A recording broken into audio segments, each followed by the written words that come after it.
নমস্কার, আমি ডক্টর শান্তকু। আবারও একজন ক্লায়েন্টের জন্য একটা পোখরাজ এবং একটা মুক্তা তৈরি হয়ে গেল। আমি দেখাচ্ছি আপনাদের। দেখুন, স্বর্ণের মধ্যে খুব সুন্দর করে একটা পোখরাজ বানানো। তবে এটা সেলোনি পোখরাজ, কিন্তু একবার একটু দেখুন, ফুললি ট্রান্সপারেন্ট। পোখরাজ যত ট্রান্সপারেন্ট হবে তত ভালো হবে, এবং সেলোনি পোখরাজ একটু দামি হয়, বাট কাজ করে কিন্তু খুব ভালো, দারুণ। এবং গোল্ডটা কিন্তু হলমার্কের মধ্যে রয়েছে।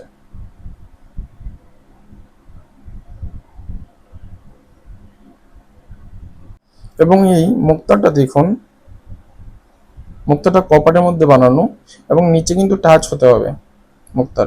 বার্মিস মুক্তা, গোল্ডেন মুক্তা, বার্মিস মুক্তা, কপারের মধ্যে কি ভালো ফিনিশিং দিয়েছে। যদি আপনারও এরকম গ্রহরত্ন বা কোনো ব্রেসলেটের প্রয়োজন হয়, তবে কন্ট্যাক্ট করতে পারেন নিচে দেওয়া নম্বরে।